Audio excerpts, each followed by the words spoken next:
In the last lectures before lockdown, we discussed fundamental concepts related to mechanical vibrations. We discussed what is a mechanical system, what are its basic elements, basics of mechanical vibration system and its elements. We also learned about the procedure for vibration analysis and also solved some numerical problems. In this lecture series, we will discuss in detail about the free vibrations of single degree of freedom systems. So, let's get started.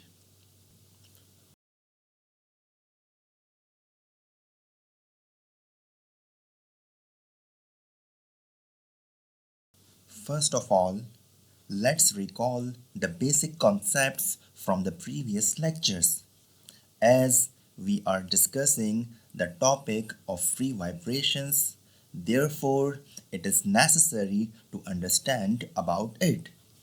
Basically, a system is said to undergo free vibration when it oscillates only under an initial disturbance, with no external forces acting after the initial disturbance.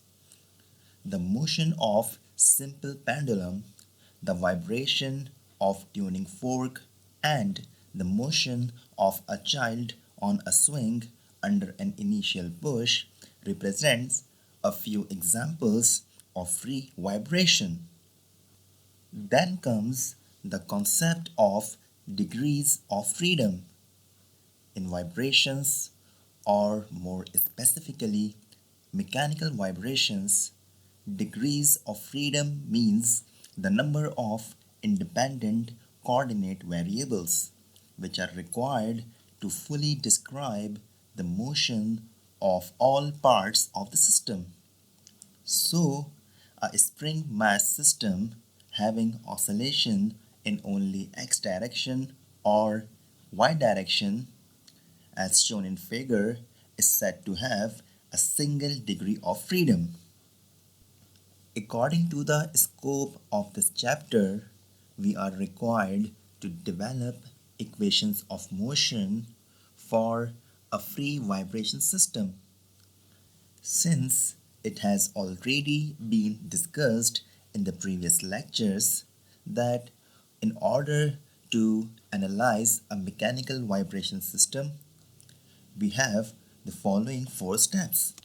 Number one, develop the mathematical model of the given problem.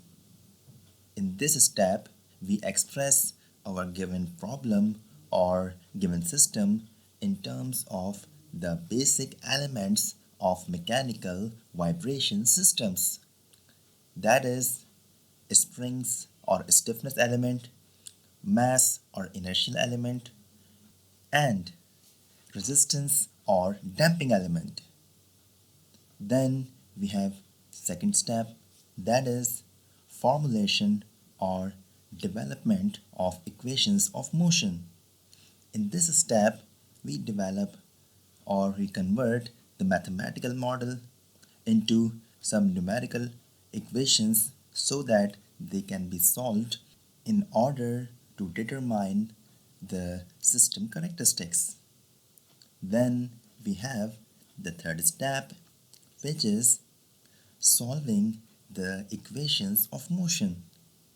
In this step, we utilize our knowledge of mathematics, such as knowledge of differential equations, in order to solve those equations of motion.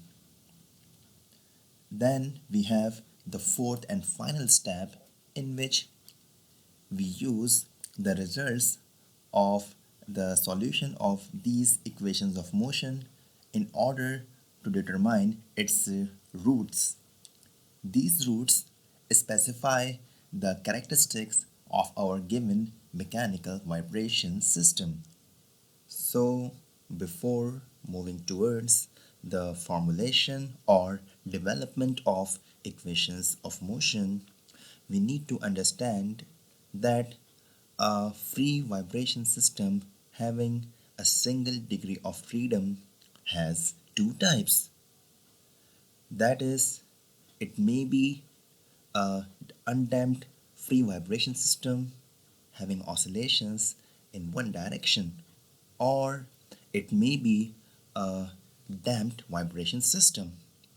So, we will start discussing the procedure for the formulation of equations of motion for both systems, that is, a free undamped vibration system and a free damped vibration system. First, we will discuss the formulation of equations of motion for a free vibration of an undamped system. It involves four steps. Number one, select a suitable coordinate system in order to describe the position of the mass or the rigid body in the system. Usually, we use a linear coordinate to describe the linear motion of a point mass or the centroid of a rigid body, and an angular coordinate system to describe the angular motion of a rigid body. Number 2. Determine the static equilibrium configuration of the system and measure the displacement of the mass or rigid body from its static equilibrium position. Number 3. Draw the free body diagram of the mass or rigid body when a positive displacement and velocity are given to it. Indicate all the active and reactive forces acting on the mass. And number 4, apply the suitable law of physics in order to formulate the equations of motion for a given system. For the fourth step, we may use Newton's second law of motion, D'Alembert's principle, principle of conservation of energy, or Lagrangian equation. We will discuss these laws briefly in order to develop a basic understanding of how the formulation of the equation of motion for a mechanical vibration system works. First, we have Newton's second law of motion. Basically, the Newton's second law of motion deals with the rate of change of the angular momentum of a rigid body. For example, if we have a mass m which is displaced at a distance x, when acted upon by a resultant force in the same direction, then according to Newton's second law of motion, we have f as a function of time is equal to rate of change of linear momentum with respect to time. Since linear momentum is a product of mass and velocity, therefore we have f of t is equal to derivative of mass and velocity with respect to time gives double derivative of the displacement with respect to time, which is equal to acceleration or double derivative of displacement. Therefore, we have the resultant force acting on the mass is equal to product of mass and acceleration. It should be noted that this is the expression for the equation of motion when the rigid body or mass is having a translation motion.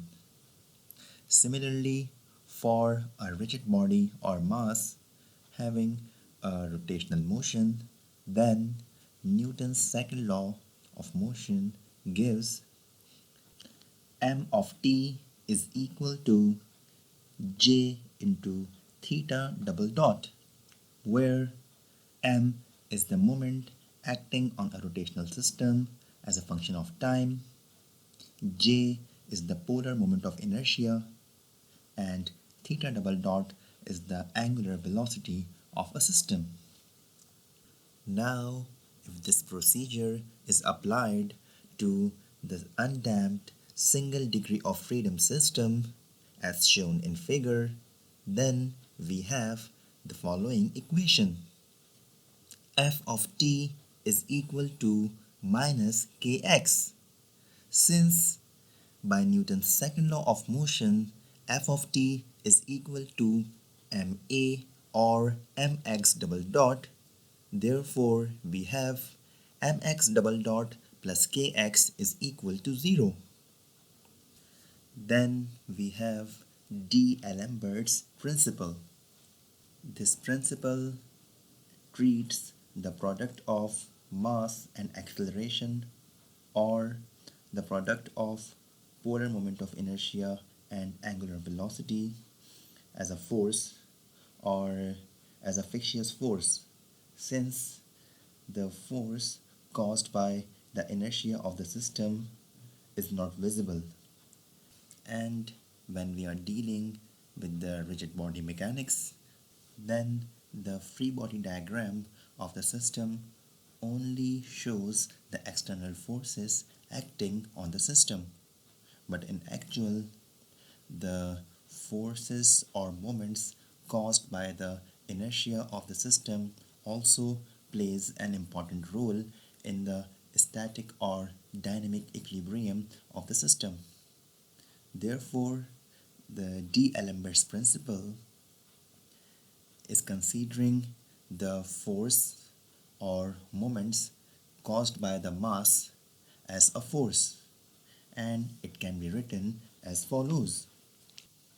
F of t minus mx double dot is equal to 0.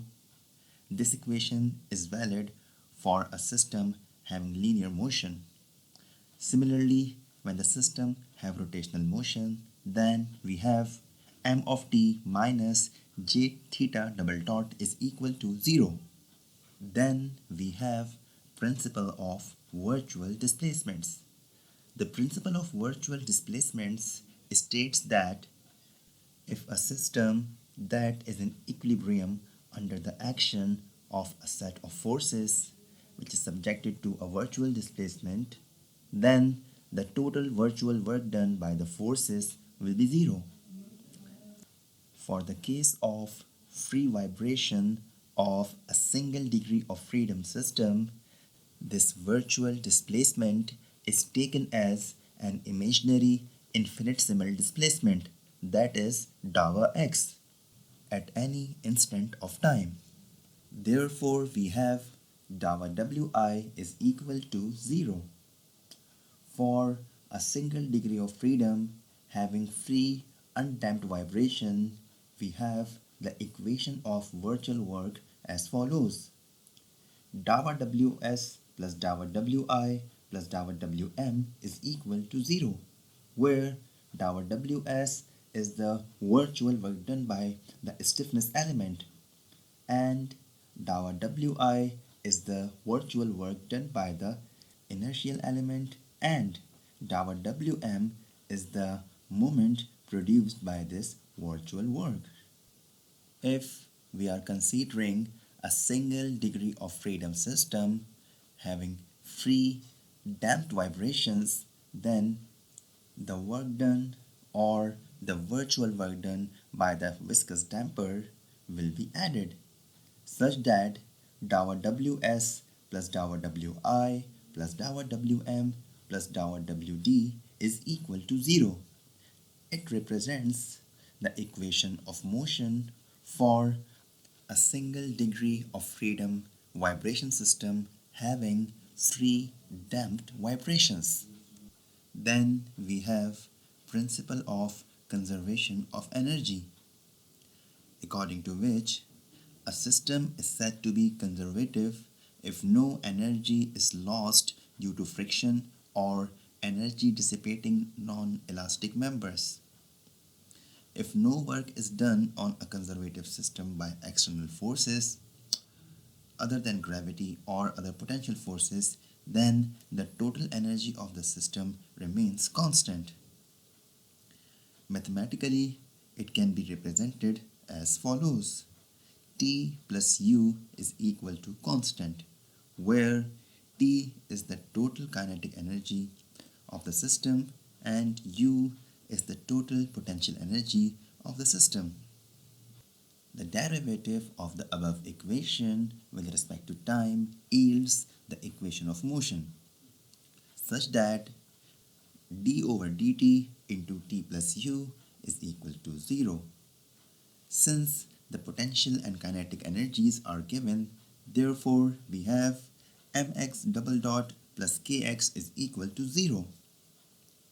In the last, we have Lagrangian method, whose general form is given by d over dt of dou t upon dou qi minus dou t upon dou qi plus dou u upon dou qi plus dou r upon dou qi is equal to qi, where T is the total kinetic energy of the system, U is the potential energy of the system, Qi is the space variable, and R is the virtual displacement or position vector from any point with respect to the space variable. Next, we will discuss about second order linear homogeneous ordinary differential equation. For a single degree of freedom vibration system, the second order linear homogeneous ordinary differential equation is given by A into double derivative of y with respect to time plus B into single derivative of y with respect to time plus C into y is equal to 0, or ay double dot plus by dot plus cy is equal to 0. Here, y represents the displacement in the vertical or y direction. Therefore, the term ay double dot represents the mass element or inertial element, by dot represents the damping or resistance element, and cy represents the stiffness or elastic element. For a single degree of freedom, free undamped vibration system, the term containing the damping element, that is by dot, may be taken as 0, such that the equation becomes ay double dot plus cy is equal to 0. By substituting the value of y is equal to 0 in the above equation yields the left hand side is equal to right hand side, which satisfies the above differential equation, and in fact it is a trivial solution of the above ordinary differential equation. In fact, this trivial solution is useless for our application. Therefore, we will assume the value of y to some function of x such that its derivative remains unchanged.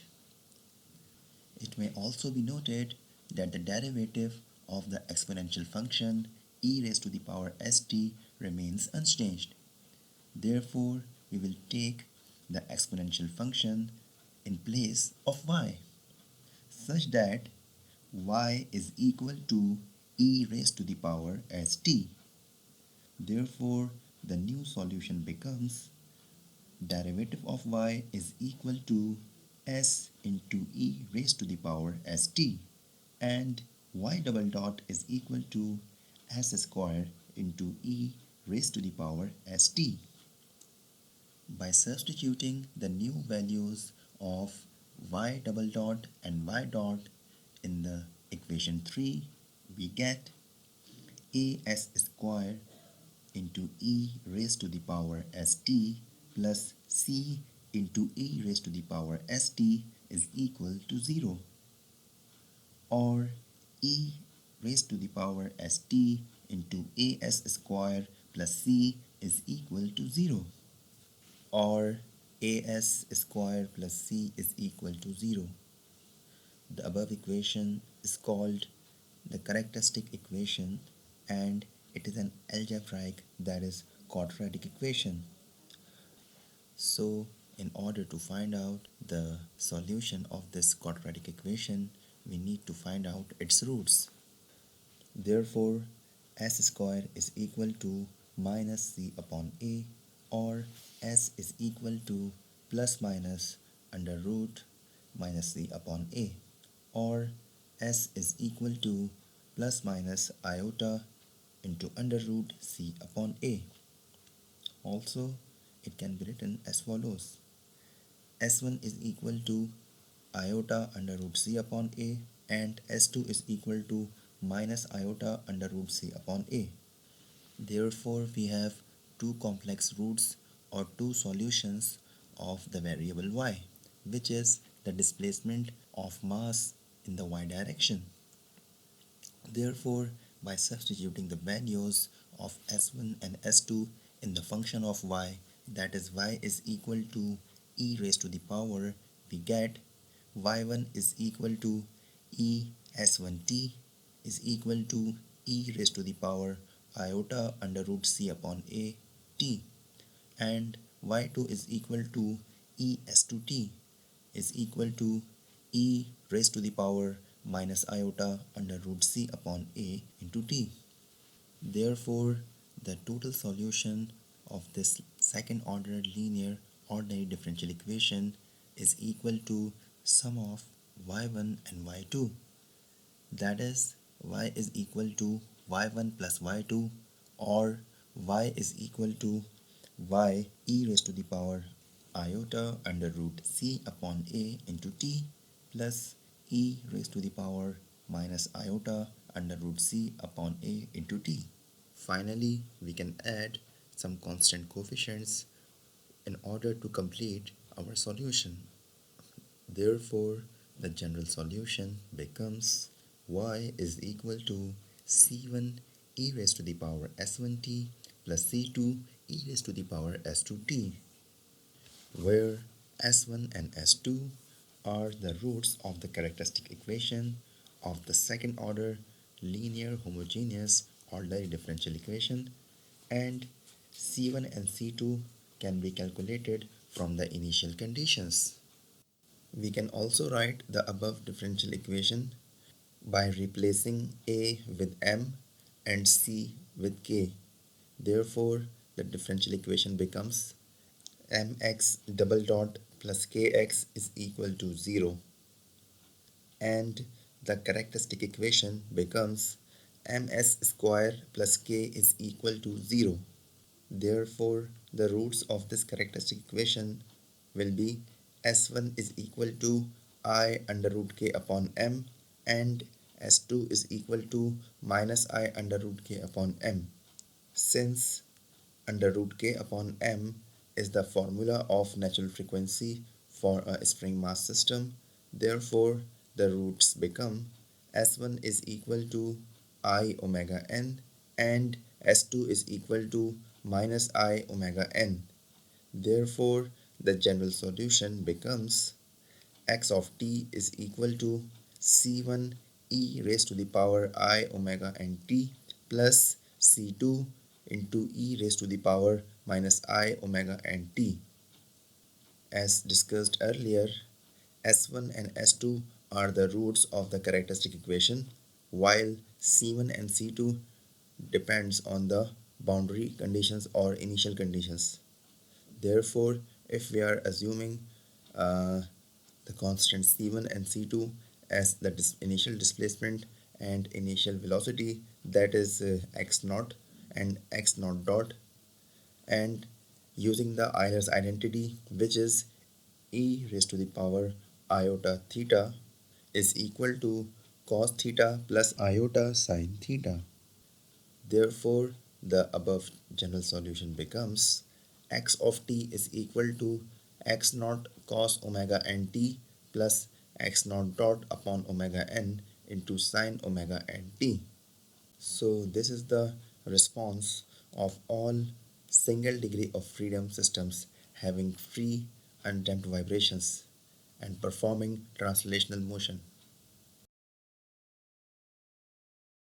The function x of t is equal to x naught cos omega nt plus x naught dot upon omega n into sine omega nt can also be written as in the form of cos of alpha minus beta, where the alpha is the angle omega nt while beta is the phase angle.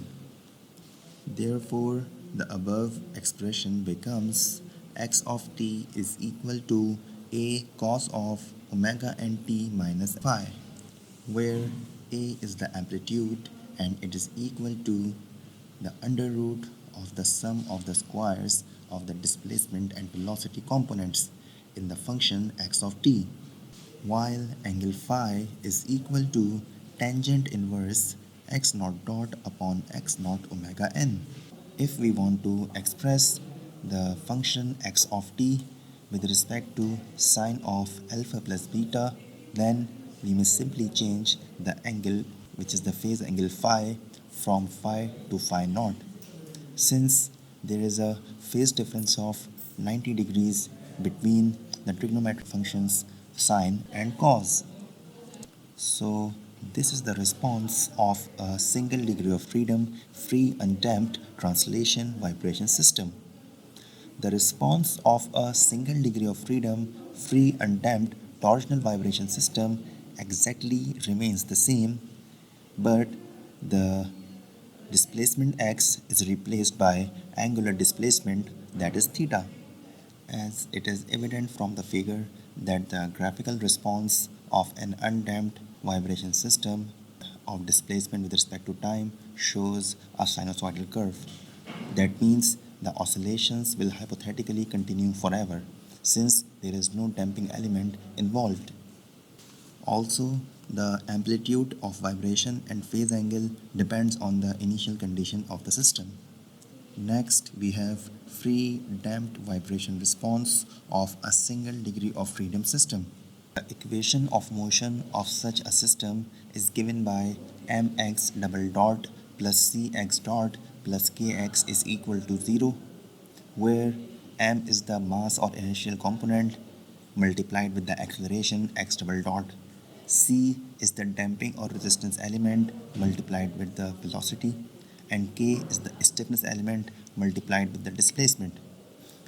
The characteristic equation of a single degree of freedom free damped vibration system is given by ms square plus cs plus k is equal to 0, where the roots can be found out by applying the quadratic formula, since the above equation is a quadratic equation.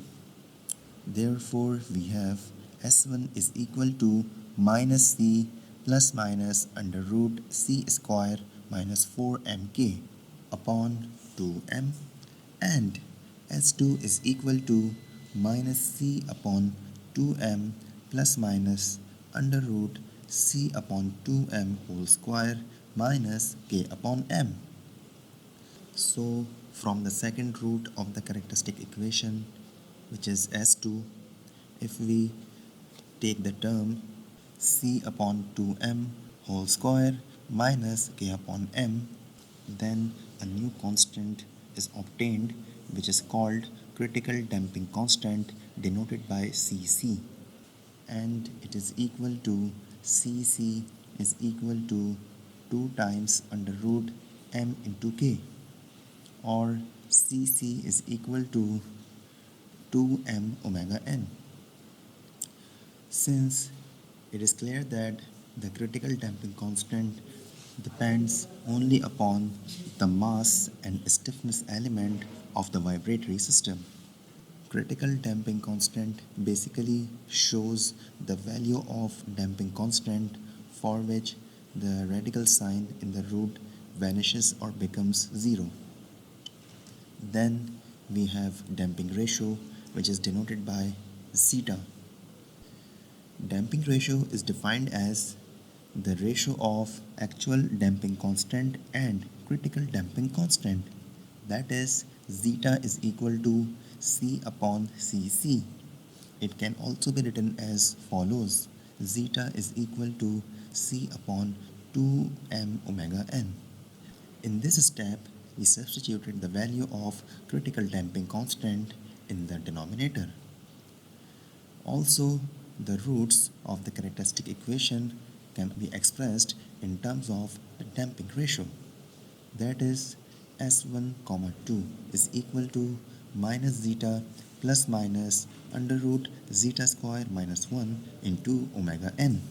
This means the nature of the roots and the general solution of single degree of freedom free damped vibrating system depends on the value of damping ratio zeta. Then we have three cases of damped vibrations which depend upon the value of zeta, which is the damping ratio. In the first case, we have the value of zeta less than 1. Such a system is called underdamped system. Displacement time graph of an underdamped system shows that there is a very less rise time, or the time required in which the system reaches its maximum peak value. Such a system has a response of harmonic nature, and the response decays exponentially with time. The roots of such a system are complex, and the general solution is same as it was derived in the starting of this chapter, except that the values of the roots S1 and S2 are substituted in the general solution. That is, x of t is equal to c1 into e raised to the power s1t plus c2 into e raised to the power s2t. Using initial conditions and Euler's identity, the particular solution can be found as follows. X of t is equal to e raised to the power minus zeta omega nt into x naught cos under root 1 minus zeta square into omega nt plus x naught dot plus zeta omega n x naught divided by 1 minus zeta square omega n under the root into sine under root 1 minus zeta square into omega nt. As it is evident that this equation represents the response of a free underdamped vibratory system with damped frequency omega d, where omega d is equal to under root 1 minus zeta square into omega n. Damped frequency is the natural frequency of the system, and its value is always less than the natural frequency omega n. Examples of overdamping system includes systems with light damping due to the viscous effects in the environment, such as the simple pendulum, the string of musical instruments, and also the shock absorbers of an automobile may become the example of underdamped case. The response of an underdamped system may be written as in the form of the trigonometric functions cos and sine by using the suitable phase angle phi and phi naught, since these two trigonometric functions have difference in phase angle by an angle of 90 degree. Next, we have a case of critically damped system in which the value of zeta is equal to 1. For such a system, the roots are repeated and the general solution becomes x of t is equal to c1 plus c2t into e raised to the power minus omega nt. By substituting the initial conditions and calculating the constants, the particular solution may be written as follows. X of t is equal to x naught plus x naught dot plus omega n into x naught into t multiplied by e raised to the power minus omega nt. This equation represents the response of a critically damped free vibratory system. The examples of a critically damped system includes shock absorbers, recoil mechanisms of guns or tanks, mechanical lifts, and various machine control systems. Next, we have the third case when the value of zeta exceeds 1. Such a system is called an overdamped system. Such type of system has real and distinct roots. Distinct means different roots.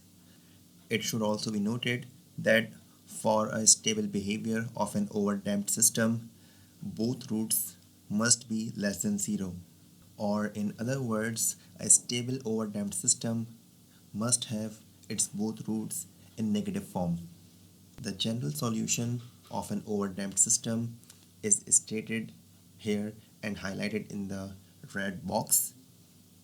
And after applying the initial conditions, we get equation 4, which is the response of a free overdamped vibratory system.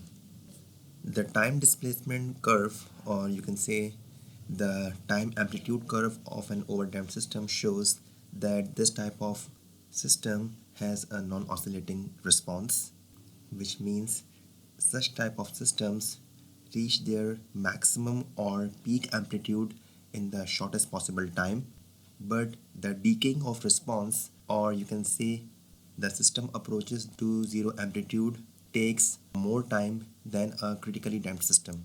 The applications of overdamped systems include such types of systems in which the systems are tuned to reach their equilibrium state as slow as possible. For example, the automatic door closing systems. The next slide shows a quick overview of undamped and all three types of damped systems. The solid line, which shows a sinusoidal curve, is the undamped system as its amplitude over the period of time remains unchanged. The overdamped and underdamped systems are shown with dotted lines. For an underdamped system, it is clear that at the start of the oscillation, its maximum or peak amplitude is same as that of the undamped system. As the time passes, its amplitude gradually starts decreasing and approaches to its equilibrium state or zero. During all this time, the response of the system oscillates about the mean position with gradually decreasing amplitude. Then comes the overdamped system. The maximum or peak amplitude of an overdamped system is slightly less than underdamped system and undamped system. The response is non-oscillating in nature and gradually reaches its equilibrium state. Finally, we have critically damped system. Such a system has less displacement, or you can say less peak amplitude than all the other three types. Like overdamped system, it is non-oscillating in nature, but the system reaches its mean position much faster than the underdamped and overdamped system. So finally, in a nutshell, we can say that an underdamped system reaches its mean position quickly but with more oscillations, while overdamped system reaches its mean position without oscillations but slowly. But a critically damped system reaches its mean position more quickly without oscillations. Next, we have logarithmic decrement. Actually, this terminology is related to free underdamped vibrations, and it is used to find out the damping ratio of a free underdamped system in the time domain. Mathematically, it can be found out by taking the natural log of any two successive amplitudes which are one cycle apart. Like damping ratio zeta, It is a dimensionless quantity and it is another form of expressing the damping ratio. By expressing the logarithmic decrement in the mathematical form, just recall the response of a free underdamped system in its compact form and then take the ratios of these two consecutive amplitudes, that is x1 and x2. For amplitude x1, the time is t1, and for amplitude x2, the time is t2. From t1 to t2 constitutes one cycle, and that for one cycle, this time is called time period, denoted by tau. Since we are discussing damped vibration system, therefore this time period is called damped time period, denoted by tau d, and mathematically it is equal to 2 pi upon omega d, where omega d is the damped frequency as discussed earlier.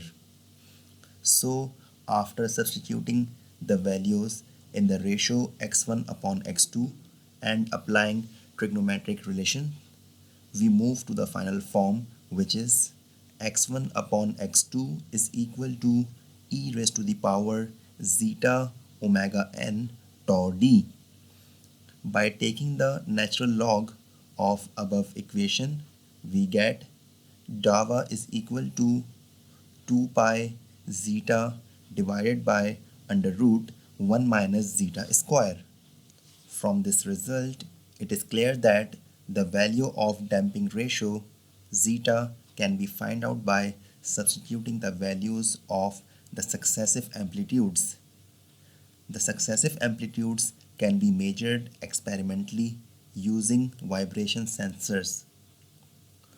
It should also be noted that when zeta is equal to 1, the decrement is large, which indicates a critically damped system, while zeta equal to 0 indicates that the system is undamped. So that's the end of first part of this lecture, in which we covered the basic concepts of free vibrations of single degree of freedom systems. In the next part, we will discuss and try to solve some numerical problems related to the topics which we covered in this lecture. If you like this video or have any suggestions related to the improvement of the content quality of these video lectures, you may write me an email at shahroz@cloud.neduet.edu.pk. Till then, stay productive and I will see you in the next lecture.